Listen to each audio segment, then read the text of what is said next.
Hello traders. Date है 26 सितंबर और आप मेरा लॉस देख सकते हो स्क्रीन पे फॉर अराउंड 48,000 रुपीज का। ये वीडियो ना बहुत ही ज्यादा इंपॉर्टेंट है। मैं रिक्वेस्ट करता हूँ जितने भी लोग देख रहे हैं, जितने भी ट्रेडर्स हैं, प्लीज प्लीज प्लीज ये वीडियो आप पूरा देखें। इसमें मैं कोई सेटअप डिस्कस नहीं करूंगा, कुछ डिस्कस नहीं करने वाला। मैं डिस्कस करने वाला हूँ माइंडसेट हम ट्रेडर्स का, रिटेल ट्रेडर्स का, कि इतने बड़े प्रोसेस क्यों हो रहे हैं हमारे साथ। मेरा लॉस करने के बाद का थॉट प्रोसेस, लॉस करने के टाइम का थॉट प्रोसेस, लॉस क्यों हुआ, सब कुछ सही होते हुए भी मेरा, तो उस बारे में डिस्कस करेंगे हम इस वीडियो में। तो इसलिए मैं रिक्वेस्ट करता हूँ, और ये पूरा रॉ वीडियो होने वाला है। मुझे देखो वीडियो बहुत अच्छी रिकॉर्डिंग करनी आती नहीं है, और ना ही अच्छी एडिटिंग आती है, मुझे मुझे नहीं आता। पर भी फिर भी मैं रिक्वेस्ट कर रहा हूँ कि आप लोग प्लीज इस वीडियो को देखें, क्योंकि कहीं ना कहीं आपके मन की बात ही है। मैं भी एक ट्रेडर हूँ, आप भी ट्रेडर हो, तभी इस वीडियो देख रहे हो। तो ये आपके और मेरे मन की बात ही है। और ऐसा वीडियो आपको मिलेगा भी नहीं, क्योंकि एकदम रियल है, दिल से निकली हुई बात है। तो आप प्लीज ये वीडियो जरूर देखो। तो आज 26 सितंबर, मेरा लॉस ऑलमोस्ट हो चुका है 48,000, और कल मैंने अराउंड लॉस किया था 17,000 कुछ ऐसा कुछ, हाँ 16,800 ऐसा कुछ लॉस किया था। तो और कल ट्रेडिंग लेने से पहले मंडे मॉर्निंग तक मेरा कैपिटल था 1,25,000, जो कि अब लॉस होके हो चुका है 60,000। इसमें से थोड़ा बहुत और ब्रोकर जाएगा, शायद 1,000 ऐसा कुछ ब्रोकर जा सकता है। तो समझ 59,000 ऐसा कुछ बचेगा। मतलब 50% से ज्यादा मैंने अपना कैपिटल 2 दिन में उड़ा दिया। हालांकि ये मंथ में मुझे अच्छा प्रॉफिट हुआ था, पहले 3 हफ्ते में अच्छा प्रॉफिट हुआ, अराउंड 1,20,000 का प्रॉफिट है। और वो प्रॉफिट में मैंने सिर्फ 1,20,000 प्रॉफिट सिर्फ 70,000 के कैपिटल से किया था। फिर भी इतना अच्छा ट्रेडिंग करने के बाद भी, सब कुछ सही करने के बाद भी, क्यों इतना बड़ा लॉस आज हुआ? क्यों हम लोग हमेशा सब कुछ सही होते हुए भी इतना बड़ा लॉस ले लेते हैं? ट्रेडिंग में प्रॉफिटेबल ट्रेडिंग बनने के लिए क्या चाहिए? एक अच्छा ट्रेडिंग सिस्टम, एक अच्छा ट्रेडिंग सेटअप, जिसमें आपको आपका क्वांटिटी डिफाइन हो, जिसमें आपका पर ट्रेड का लॉस डिफाइन हो, जिसमें आपका पर डे का लॉस डिफाइन हो, जिसमें आपका एंट्री डिफाइन हो प्रॉपरली, आपका एग्जिट डिफाइन हो प्रॉपरली। फिर भी अ, ये होता है एक अच्छा सेट, और एग्जिट भी डिफाइन हो तो एंट्री लेने से पहले, जो कि सब मेरे पास है। मुझे पता है कितनी क्वांटिटी मुझे लेना होती है आज, कितना कितना एसएल मुझे लेना है, कितना मैक्सिमम लॉस लेना है, किस टाइप के कैंडल पे मुझे ट्रेड लेना है, कहाँ पे मुझे एग्जिट करना है। ये सब कुछ मैं एक डिफाइन किया हुआ होता है, मेरे सिस्टम में है। लेकिन फिर भी क्यों इतना बड़ा लॉस हुआ? फिर भी क्यों मैं साइकोलॉजी में फेल हो गया? क्यों फिर भी क्यों मैं अपने इमोशंस पे कंट्रोल नहीं कर पाया? क्या रीजन होगा? क्या थॉट प्रोसेस चल रहा था जहां पे मेरी उंगलियां मेरे हाथ मेरे कंट्रोल में नहीं थी? मैं सोच रहा हूँ कि नहीं लेना नहीं लेना, लेकिन फिर भी क्या, मैंने बटन दबा दिया, मैंने वो क्वांटिटी डबल कर दी, और छोटे से लॉस को बड़े से लॉस में लेके चला गया। मार्केट साइडवेज है आज, मार्केट तो साइडवेज है, ठीक है।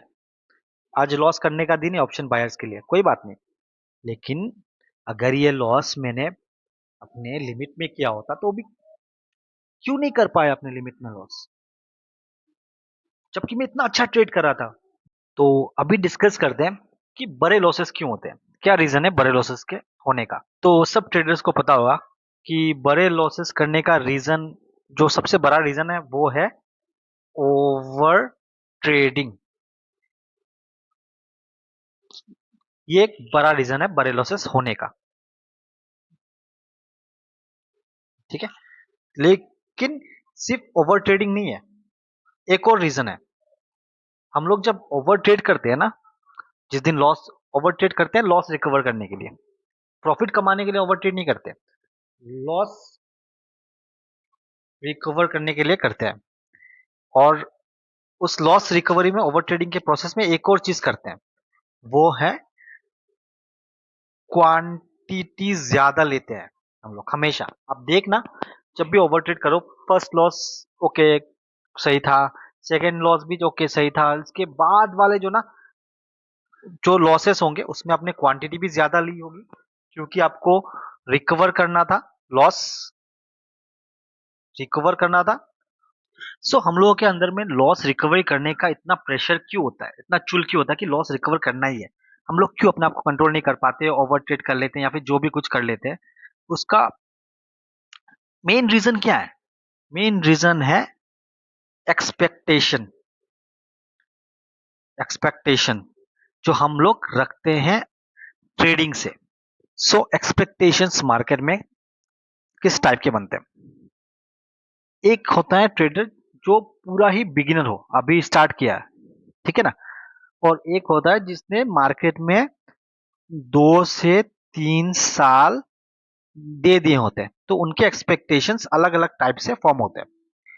So, जो एकदम ही बिगिनर होते हैं उनके एक्सपेक्टेशन होते हैं यूट्यूबर्स को देख के कि इतना पैसा बन रहा है मार्केट में, 1 घंटा काम करके, दिन में 2 घंटा काम करके इतना पैसा बन रहा है। तो ये देख के वो लोग मार्केट में आते हैं कि चलो हम भी कुछ कर लेंगे, सीख लेंगे, कमा लेंगे। तो स्टार्टिंग में ना ये एक्सपेक्टेशन इतना हार्मफुल नहीं होता है, क्योंकि उस टाइम पे आप ज्यादा पैसा डालते नहीं हो, ज्यादा रिस्क करते नहीं हो ऐसा, ठीक है। लेकिन आप जब मार्केट में 2 से 3 साल आपने दे दिए हैं, उसके बाद आपके एक्सपेक्टेशंस अलग बनते हैं, क्योंकि आपने प्रॉफिट्स भी देखे हैं बड़े और लॉसेस भी बड़े देखे हुए होते हैं। चलो, पर लॉसेस का तो क्या है ना, हमारा माइंड लॉस को कभी कैलकुलेट नहीं करता। लाइक कैलकुलेट किस टाइप का, लाइक ऐसा कभी कैलकुलेट नहीं करता है कि आज 1,000 का लॉस हो गया, अगर कल एक और 1,000 का लॉस हो गया, ऐसे करते करते अगर 5 वीक में पांचों दिन लॉस हो गए तो हमारा टोटल लॉस होगा 5,000। ऐसा हमारा माइंड कैलकुलेट नहीं करता है। लेकिन अगर प्रॉफिट हमने कर लिया हफ्ते में 1,000 रुपए, सेकेंड डे भी 1,000 रुपए और थर्ड डे भी 1,000 रुपए कर लिया चलो, कुछ ना कुछ तो मार्केट में से कर लिया, मार्केट भी अच्छा था, कर लिया। तो हमारा माइंड कैलकुलेट कर लेता है कि अगर पांचों दिन हमने प्रॉफिट किया तो हमारा प्रॉफिट हो जाएगा 5,000 रुपए। और मैंने ऑब्वियसली, और ऑप्शन ट्रेडिंग कर रहे हो, कैपिटल ज्यादा होगा नहीं ऑप्शन बाइंग में, क्योंकि 1,000 कर रहे हो, तो 5,000 रुपए फर्स्ट वीक में, वन वन वीक में हमने 5,000 बुक कर भी लिए, ठीक है। तो हमारा माइंड कैसे कैलकुलेट करेगा इसको? ऐसे कैलकुलेट करके सेकेंड वीक में भी 5,000, थर्ड वीक में भी 5,000, फोर्थ वीक में भी 5,000 और फिफ्थ वीक में भी 5,000। टोटल 20,000 हमने मंथ में कमा लिए। सपोज करो कैपिटल 10,000 15,000 ही होगा एक ही लॉट में, तो हमने उतना कमा लिया, 100% रिटर्न इन ए मंथ। या फिर ऐसे भी कर सकता है एग्रेसिव लोग, जैसे मेरी तरह, कि फर्स्ट वीक में 5,000, तो हमारा सपोज करो 20,000 कैपिटल था, तो हमारा कैपिटल होगा 25,000। नेक्स्ट वीक में कैपिटल लॉट को कर दिया 2, सेकेंड वीक हमारा होगा 10,000। इस तरह के भी होते हैं, जैसे मैं थोड़ा एग्रेसिव हूँ, मैं कैसा सोचता हूँ। थर्ड वीक में होगा, बिकॉज 35,000 हो गया, हम लोग 3 लॉट कर लेंगे, तो थर्ड वीक में होगा 15,000। और उसके बाद फोर्थ वीक में सपोज करो तो उसके बाद 20,000 भी हो गया, फिर जो भी होगा, तो टोटल कितना हुआ? 5 और 20, 20, 40, 50,000 रुपीज प्रॉफिट फ्रॉम 20,000 कैपिटल। ऐसा भी एक्सपेक्टेशंस होता है। तो अभी चलो, अभी ऐसे एक्सपेक्टेशंस हमें अफेक्ट कैसे करते हैं? जैसे अपने फर्स्ट वीक में कमा लिए 5,000, आपका mind automatically calculate second week कर लेगा, टारगेट बना लेगा 5,000 का। ये कर ही लेगा, ये कर लेता है ये। अब मानो कि ना मानो, ये कर लेता है, ठीक है। तो आपने नेक्स्ट वीक का जो था, ये टारगेट आपने बना लिया, है टारगेट ये आपने कमाए हैं, और ये टारगेट बनाया अपने माइंड आपको। तो नेक्स्ट वीक के मंडे को आपने कमा लिए 1,000 रुपीज। चलो, अभी आपका टारगेट बचा 4,000। लेकिन मंडे को मार्केट सही नहीं था, आपका हिसाब से चला नहीं, या फिर कुछ ना कुछ गलतियां हो गई, तो उसके हिसाब से आपका लॉस हो गया सपोज 800 रुपीज। तो आपको और 4000 कमाना था, उसमें से 800 रुपीज लॉस हो गया। तो आपका टारगेट तो अभी कितना बन गया, 4800 रुपीज का बन गया टारगेट, है ना। तो नेक्स्ट डे भी अगर बाई चांस आपका प्रॉफिट हो गया तो अच्छा है, अगर लॉस हो गया ना, ये लॉस तो आप एक्सेप्ट कर लोगे, चलो कोई बात नहीं, आप इतना माय पास प्रॉफिट पड़ा हुआ है, आपको इतना अब लोग। लेकिन नेक्स्ट डे भी अगर सपोज आपको 1000 ऐसा लॉस हो गया, तो ये आप एक्सेप्ट नहीं कर पाओगे। क्यों? क्योंकि अभी आपको 4500 कम 4800 कमाना था अपने टारगेट को पूरा करने के लिए, अपने माइंड के टारगेट को पूरा करने के लिए, और अभी एक और 1000 लॉस होगा तो 5800 हो गया। और दिन भी कम है क्योंकि 2 दिन चला गया या 3 दिन चला गया, सिर्फ 2 दिन बचे, उसमें तो पॉसिबल है नहीं। तो आपका माइंड पैनिक करना स्टार्ट हो जाएगा, ये पैनिक कर जाएगा, ये सोचने लगेगा यार लॉस हो गया, यार क्यों गलतियां हो रही है, मार्केट सही नहीं है, मैं ट्रेड लेता हूँ, ये सब बातें सोचनी शुरू हो जाएगी। और फिर आप एक कुछ भी कैंडल देखोगे तो आप उसमें ट्रेड ले लोगे, और वो भी क्वांटिटी को बढ़ा के। क्यों? क्योंकि आपको सिर्फ लॉस को रिकवर नहीं करना है, आपको आपके टारगेट को भी तो पूरा करना है ना। टारगेट को भी पूरा करना है, तो इसलिए आप ट्रेड भी ले लोगे, ट्रेड ले लोगे और क्वांटिटी बढ़ा लोगे, और उसमें भी आपका लॉस हो जाएगा। तो उसके बाद क्या, उसके बाद एक और ट्रेड और उसमें भी क्वांटिटी ज्यादा। तो हम इस बात से क्या कंक्लूजन पे पहुंचते हैं कि हमारा बड़ा लॉस क्यों होता है। सबसे बड़ा मेन जो होता है रीजन, वो है एक्सपेक्टेशन। एक्सपेक्टेशन, उससे दो और चीज निकलती है, वो है एक है ओवर क्वांटिटी, हम लोग ओवर ले लेते हैं ओवर क्वांटिटी, और एक के बाद एक है ओवर ट्रेडिंग। तो जो सब लोग सोचते हैं कि बड़ा रीजन है बड़ा लॉस होने का ओवर ट्रेडिंग, सबसे बड़ा रिटेलर का प्रॉब्लम है, सही है, रिटेलर का सबसे बड़ा प्रॉब्लम ओवर ट्रेडिंग है। लेकिन ये ओवर ट्रेडिंग कहाँ से शुरू होता है? ओवर ट्रेडिंग शुरू होता है एक्सपेक्टेशन से। और एक जो दो रीजन होते हैं, आप किसी से पूछ ले, position sizing and over trading. Over trading तो पोजीशन साइजिंग, जैसे ओवर क्वांटिटी बोलते हैं, जी पोजीशन साइजिंग बोलते हैं, एक ही है। तो दोनों स्टार्ट होते हैं एक्सपेक्टेशन से। आप एक्सपेक्टेशंस के कारण ही ओवर क्वांटिटी लेते हो और ओवर ट्रेडिंग करते हो। सो ट्रेडर्स, हमने ये तो देख लिया कि ओवर लॉस, जो बड़ा लॉस होता है उसका रीजन क्यों होता है एक्सपेक्टेशंस, और एक्सपेक्टेशंस से दो और चीज निकलती है, पोजीशन साइजिंग या फिर ओवर क्वांटिटी, जो भी बोल दो, और है ओवर ट्रेड। तो अगर आप अगर आप मान लो कि अगर एक्सपेक्टेशंस बाप है, तो क्वांटिटी साइजिंग भाई है, और ओवर ट्रेडिंग बहन। तो ये तीनों एक साथ में रिलेटेबल है। तो ये तो आप एक इस तो तीनों एक साथ में रिलेटेबल है, ठीक है। ये एक्सपेक्टेशंस के कारण ही ये दो चीजें हमें अफेक्ट करती है। तो हम एक और चीज अभी डिस्कस करते हैं कि एक और चीज हम डिस्कस करते हैं कि सक्सेसफुल ट्रेडर क्या होता है। जब मैं पहले वीडियोस देखता था यूट्यूब में, तो मुझे पहले तो मैं जानता ही नहीं था सक्सेसफुल ट्रेडर क्या होता है। जब मैंने यूट्यूब वीडियोस देखना शुरू किया, तो मैंने सोचा कि सक्सेसफुल ट्रेडर शायद वो लोग होते होंगे जो हमारी तरह लॉस नहीं करते।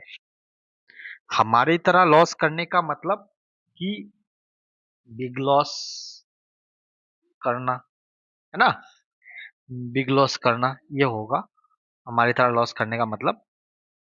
और हो सकता है ओवर ट्रेड नहीं करते होंगे, ओवर ट्रेडिंग नहीं करते होंगे, जो सक्सेसफुल ट्रेडर होते हैं।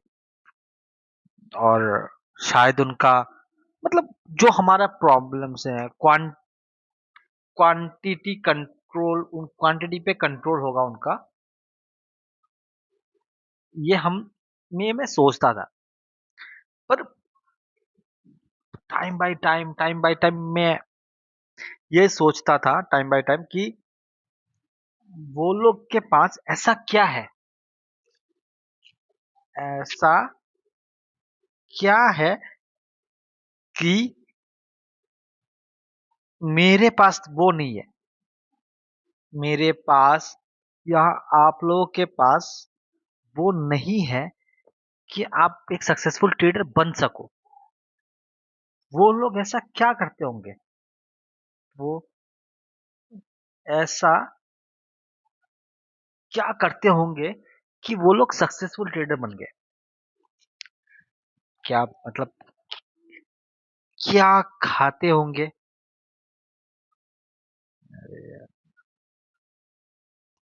तो वो लोग क्या खाते होंगे, और मैंने सोचा कि वो लोग क्या सोचते होंगे, है ना, कि उन्हें उनकी सोच क्या अलग है कि उन्हें एक सक्सेसफुल ट्रेडर बनाता है।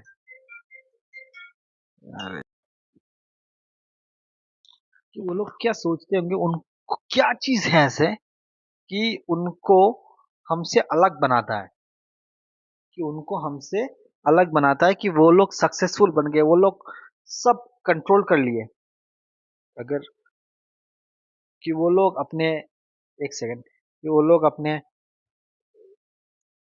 साइकोलॉजी को भी कंट्रोल कर लिए, सब कंट्रोल कर लिए वो लोग सब इमोशंस को कंट्रोल कर दिए अपने, मेन ग्रीड कंट्रोल कर दिए, जो है ना ग्रीड, वो कंट्रोल कर लिए, फियर कंट्रोल कर लिए।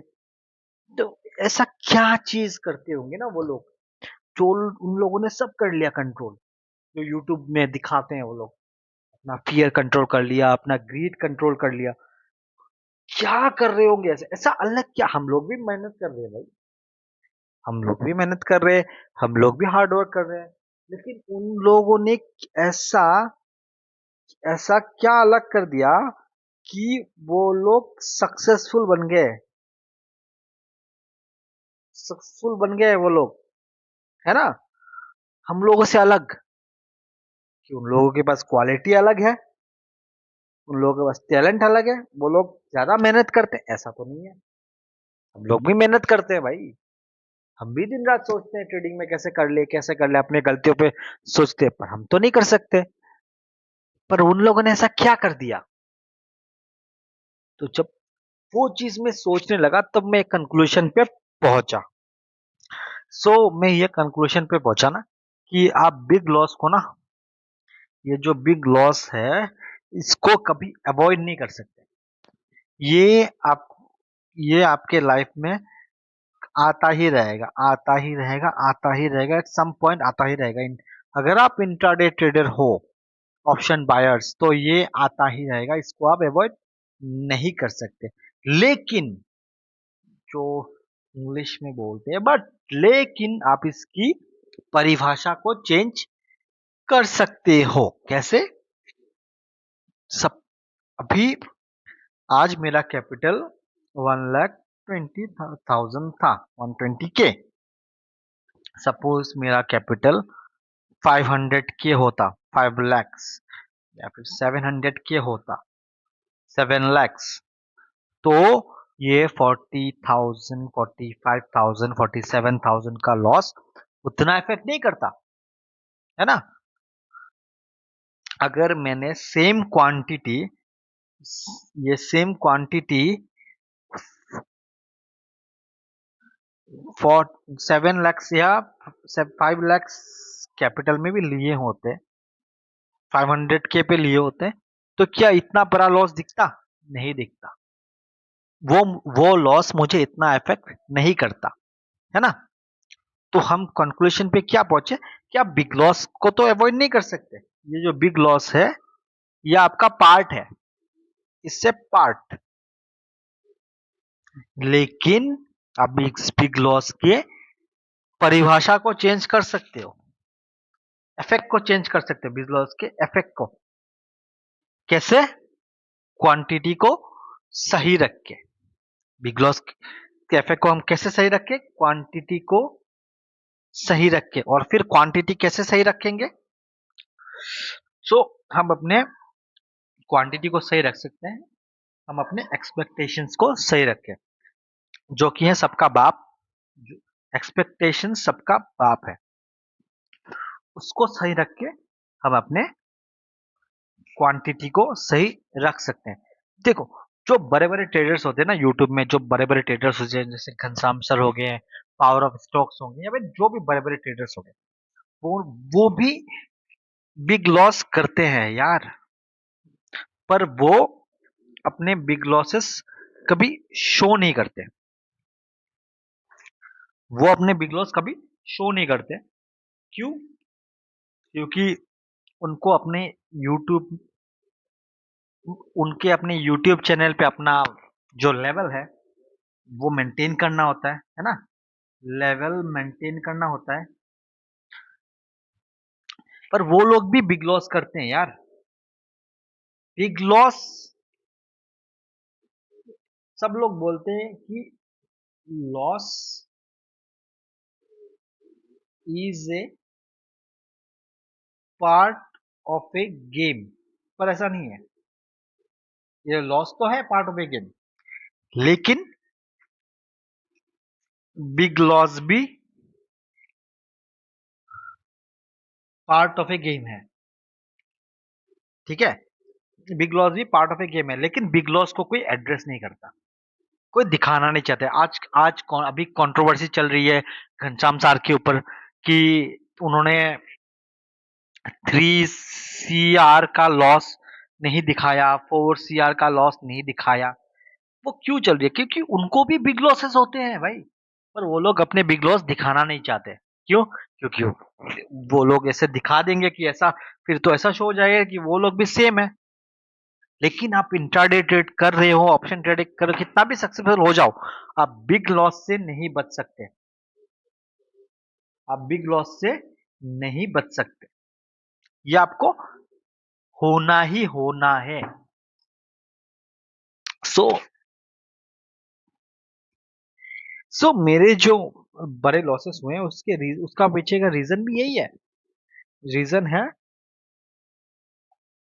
क्वांटिटी में। मैंने हमें हर दिन अपना क्वांटिटी एक एक लॉट करके बढ़ाया है। क्यों? क्योंकि मुझे एक बड़ा, बहुत बड़ा प्रॉफिट करना था, क्योंकि मेरा एक्सपेक्टेशंस बड़ा था। क्यों? क्योंकि मेरा एक्सपेक्टेशंस बड़ा था, बहुत बड़े प्रॉफिट के एक्सपेक्टेशंस थे मेरे, इसीलिए मैंने क्वांटिटीज बढ़ाते गया और मेरा ये बड़ा लॉस हुआ। तो हम सक्सेसफुल ट्रेडर्स कब बन सकते हैं? शायद तब जब हम एक, आप बोल सकते हो कि 5 डेज लगातार लॉस करने के बाद भी हम ऐसा बोल सकते कि चलो लॉस हो गया, हम ट्रेड नहीं करते, 4-5 दिन का गैप ले लेते हैं, जो 5 डेज का लॉस, 5 डेज का लॉस और 5 डेज का गैप, पर फिर भी हमें इफेक्ट नहीं हो रहा है। शायद वो माइंडसेट हमें सक्सेसफुल बना सक ट्रेडर बना अच्छा ट्रेडर बना सकता है। या फिर एक माइंडसेट ये भी हो सकता है कि जो हमें लगातार 5 डेज लॉस हो गया, फिर भी हमें कोई इफेक्ट नहीं हो रहा है, हमारे पास प्रॉफिट्स पड़े हुए हैं, जिनके हेल्प से हम हॉलीडे पे जा सकते हैं, अपने माइंड को रिफ्रेश कर सकते हैं, है ना। उसके बाद एक गैप लेके, एक गैप 1 to 2 वीक्स का गैप लेके फिर से ट्रेड में आ सकते हैं, और गैप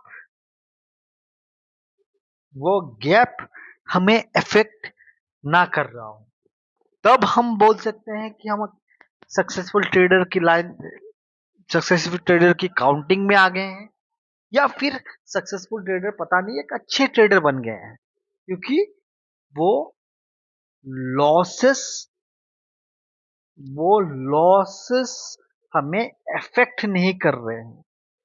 और वो क्यों हो रहा है? और वो लॉसेस हमें क्यों अफेक्ट नहीं कर रहे? क्योंकि हमारा हमारा मार्केट से कोई एक्सपेक्टेशंस नहीं है। अगर एक्सपेक्टेशंस होंगे तो लॉसेस हमें अफेक्ट करते रहेंगे और हम कभी एक अच्छे ट्रेडर की गिनती में नहीं आ सकेंगे। तो ये एक्सपेक्टेशन ही है जिनको हमको मारना है, अपने आप से खत्म करना है, एक्सपेक्टेशंस को खत्म करना है। मेरे मेरे लॉसेस भी वही इसी रीजन से हुए हैं। तो मैं अपने आप को कैसे सुधार सकता हूँ?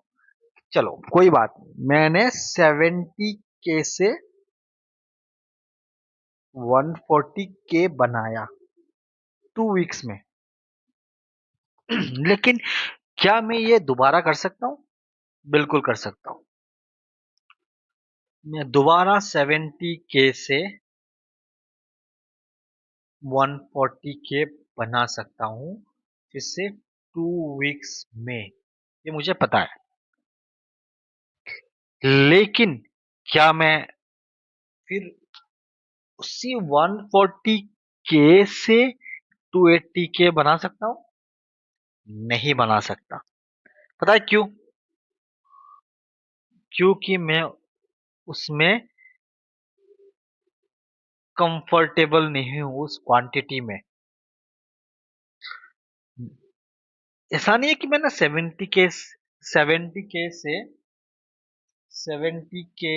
140K फर्स्ट टाइम बनाया है।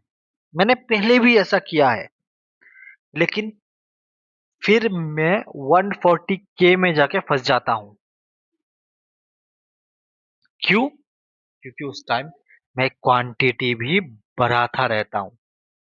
अगर मैं अगर मैं क्वांटिटी नहीं बढ़ाऊं, जितनी क्वांटिटी से मैं 70K से ट्रेड कर रहा था, उतनी ही क्वांटिटी अगर 140K पे भी उतनी ही क्वांटिटी में मैं ट्रेड करूं, तो मुझे वो इफेक्ट नहीं करेगा, क्योंकि उतनी क्वांटिटी में मैं कंफर्टेबल हूं। सो इस सब पे हम कंक्लूजन बेसिस से पहुंचते हैं कि अगर बिग लॉस पे कंट्रोल पाना है तो अपने मार्केट से जो एक्सपेक्टेशंस है उस पे कंट्रोल पाना पड़ेगा, और उसी से हमारा क्वांटिटी कंट्रोल या फिर पोजीशन साइजिंग जो भी बोल लो, और ओवर ट्रेडिंग, वो सब कंट्रोल होगा। चलो, अगर आपने वीडियो इतनी देर तक देख ही लिया है तो एक और इम्पोर्टेंट टॉपिक हम लोग डिस्कस कर ही लेते हैं कि अच्छा ट्रेडर, सक्सेसफुल ट्रेडर मैं नहीं बनूंगा, क्योंकि मुझे पता ही नहीं सक्सेसफुल ट्रेडर कौन होता है, कौन है।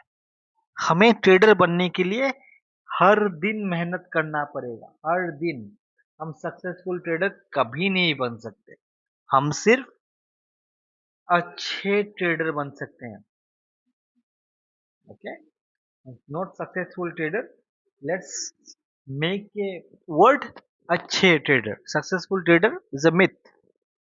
हम अच्छे ट्रेडर बन सकते हैं, है ना? अच्छे ट्रेडर तभी बन सकते हैं। कैसे बने? तो अच्छे ट्रेडर्स बनने के लिए हमें एक अच्छा ट्रेडिंग सिस्टम चाहिए। क्या चाहिए? अच्छा ट्रेडिंग सिस्टम। तो एक अच्छे ट्रेडिंग सिस्टम में क्या क्या होता है और उसे कैसे डेवलप करें? अच्छे ट्रेडिंग सिस्टम में बहुत कुछ होता है। अच्छे ट्रेडिंग सिस्टम में क्वांटिटी डिफाइन होता है, एसएल डिफाइन होता है, पर डे लॉस डिफाइन होता है, पर डे का टारगेट डिफाइन होता है, टारगेट या फिर एग्जिट बोल लो, एंट्री कैसे करें वो डिफाइन होता है, बहुत कुछ डिफाइन होता है। लेकिन जो बिगिनर होते हैं, सो जिन जो बिगिनर्स है या फिर थोड़े टाइम से ट्रेड कर रहे हैं, उनके पास जो सेटअप नहीं है, उनको पता नहीं होता कैसे अपना सिस्टम बनाए। तो आप ना कोई भी सेटअप या फिर स्ट्रेटेजी ट्रेडिंग का ट्राई करो, उसमें कोई प्रॉब्लम नहीं है। मार्केट में ना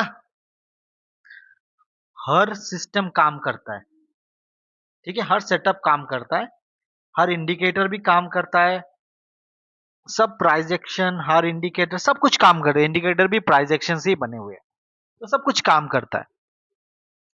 तो आपको अपने सेटअप पे भरोसा होना पड़ेगा। तो उस भरोसे के हिसाब से आपको ना एक सेटअप पे आप जो कंटिन्यूअसली 15 डेज या फिर 20 डेज 1 मंथ कर लोगे ना, आपको पता चल जाएगा उस सेटअप के हिसाब से परफेक्ट एंट्री कहाँ पे बनती है। तो आपको पहले तो सबसे पहले अपने एंट्री देखना है, अपने जो भी सेटअप है उस पे एंट्री। उसके बाद जो देखना है सबसे पहले एग्जिट। देखो, आप आपके अपने ट्रेड के हिसाब से राइट हो सकते हो, आपने एक एंट्री ली, आप राइट हो सकते हो, लेकिन कितनी देर तक राइट होगे वो आप नहीं बोल सकते। अपने अपने यहाँ पे एक कैंडल देख के बाई किया, इसके ब्रेकआउट पे मार्केट यहाँ तक ही गया, तो आपने आप तो राइट ही हुए, लेकिन यहाँ तक आपने आप एग्जिट नहीं किया, आपने आपका टारगेट बड़ा था, फिर ये मार्केट नीचे आ गया, तो आपका एंट्री रॉन्ग नहीं था, आपके एग्जिट में प्रॉब्लम था। आपको देखना पड़ेगा कि आपका एग्जिट सही होता है कि नहीं होता है, मार्केट की कंडीशंस के ऊपर। जो आप अपने एक बार मार्केट की एंट्री या फिर और एग्जिट कर लो ना, तो 60 to 70% सिस्टम आपका बन गया। एग्जिट बहुत इंपॉर्टेंट है, एंट्री से भी ज्यादा। उसके बाद आप देखोगे कि कितनी क्वांटिटी में आप कंफर्टेबल हो, है ना। उसके बाद आपको देखना है कितनी क्वांटिटी में आप कंफर्टेबल हो, कितना लॉस आपको लेना है। आपने एक बार एंट्री एग्जिट और क्वांटिटी डिफाइन कर ली ना, 90% आपने सिस्टम बना लिया, ठीक है। उसके बाद आपको क्या देखना है, आप आपने जब एक बार एंट्री और एग्जिट डिफाइन कर ली, उसकी के हिसाब से आप, और क्वांटिटी भी आपने डिसाइड कर ली उस हिसाब से आप, उसके बाद अब अपना रिस्क टू रिवॉर्ड 1:2 या फिर 1:3, या फिर जो भी लोगे इतना लॉस आपको पर ट्रेड देना है। तो उसके हिसाब से जब आप ट्रेड लेते जाओगे, मार्केट आपको एक ही सेटअप पे जब काम करते जाओगे ना, मार्केट आपको खुद ब खुद सिखाता जाएगा। उस पे मैं बोल नहीं सकता कि आप सब सिस्टम, सब सेटअप का अलग अलग रिस्क टू रिवॉर्ड होता है, सब सिस्टम का अलग अलग एसएल होता है, टारगेट होता है, तो मैं उसमें बोल नहीं सकता कि इतना लेना चाहिए उतना लेना चाहिए। जब आप कंटिन्यूअसली 1 मंथ 2 मंथ 3 मंथ लेते जाओगे ना, तब आपको पता चलता जाएगा, आप एक्सपीरियंस के साथ सीखते जाओगे उसके साथ। एक सेटअप पर, एक ही सेटअप पे आपको काम करना है, जो भी सेटअप आप ले लो, जो भी इंडिकेटर ले लो, सब काम करते हैं मार्केट में। ऐसा कोई सेटअप नहीं है काम नहीं करता। हाँ, कभी कभी आएगा कि एक 1 मंथ काम नहीं किया, 2 मंथ काम नहीं किया, लेकिन फिर भी मार्केट में कम मोस्ट ऑफ द काम करेंगे वो सेटअप्स। तो उस वैसे आप एक ही सेटअप पे आप ट्रेड करते जाओगे तो आप अपना सिस्टम बना लोगे। लेकिन वही है, अगर आप अपने एक्सपेक्टेशंस पे कंट्रोल रखोगे, क्वांटिटी पे कंट्रोल रखोगे, तो आपका ओवर ट्रेडिंग भी कंट्रोल हो जाएगा, और वो भी। तो वीडियो बनाने का जो मेन रीजन था वही था कि मैं भी क्वांटिटी के और एक्सपेक्टेशंस के चक्कर में ही फंसा हुआ हूँ। मैं भी कल से सेम 150 क्वांटिटी जिससे मैंने 70K से 140K बनाया, उसी पे ट्रेड करूंगा कम से कम एटलीस्ट 1 मंथ या फिर 15-20 डेज के लिए। उसके बाद अगर बढ़ाना हो तो थोड़ा सा बढ़ाऊंगा, ऐसा नहीं कि हर दिन हर हफ्ते में क्वांटिटी बढ़ाता जाऊं, ठीक है। तो ये वीडियो देखने के लिए बहुत थैंक यू। अगर आपने देखा है तो प्लीज मुझे सजेशन दीजिए, कमेंट कीजिए, मैं कैसे बेटर करूँ अपने वीडियोस को, क्या करूँ। अगर आपको अच्छा लगे प्लीज इसको शेयर जरूर कीजिएगा इस वीडियोस को। ये वीडियो से मुझे लगता है बहुत सारे ट्रेडर्स को बेनिफिट जरूर होगा। तो मैं भी बहुत एक्सपर्ट नहीं हूँ, अपने आप को धीरे धीरे इम्प्रूव कर रहा हूँ, और उसी जो इम्प्रूव करते हुए थ्रू जो प्रोसेस जो मैं सीख रहा हूँ उसी को मैं शेयर कर रहा हूँ। तो प्लीज इस वीडियो को लाइक शेयर एंड सब्सक्राइब जरूर कीजिएगा मेरे चैनल को। और मुझे कमेंट के थ्रू गाइड कीजिएगा कि मैं कैसे और अपने वीडियोस को अच्छा बना सकूं। ओके, तो इतना ही रहा मेरा आज का वीडियो। Thank you.